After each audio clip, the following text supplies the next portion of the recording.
আসসালামু আলাইকুম। Village farm live ভিডিওতে আপনাদেরকে স্বাগতম। আজকে দেখতেছেন ঘাস মরা ওষুধ দিচ্ছি। তো ঘাস মরা মানে ঘাস পোড়া ওষুধ দিলে খুবই সাবধানে দিতে হবে, কারণ এই ওষুধের একটি কণাও যদি কোনো গাছের সাথে বা পাতার সাথে লাগে, সে পাতাটি পুড়ে যাবে এবং কি গাছ থেমে যাবে, গাছ ঝাঁকি খাবে।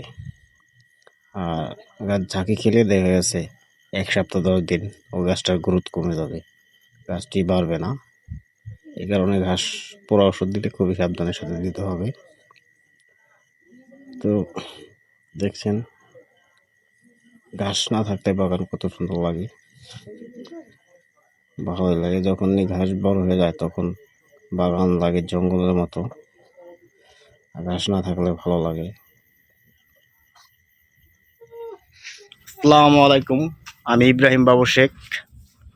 I M a farmer. আমি একজন কৃষক। আপনারা যদি কৃষি ভালোবেসে থাকেন অবশ্যই আমাকে লাইক করবেন, ফলো করবেন, সাবস্ক্রাইব করবেন। সবাইকে ধন্যবাদ। আল্লাহ হাফেজ।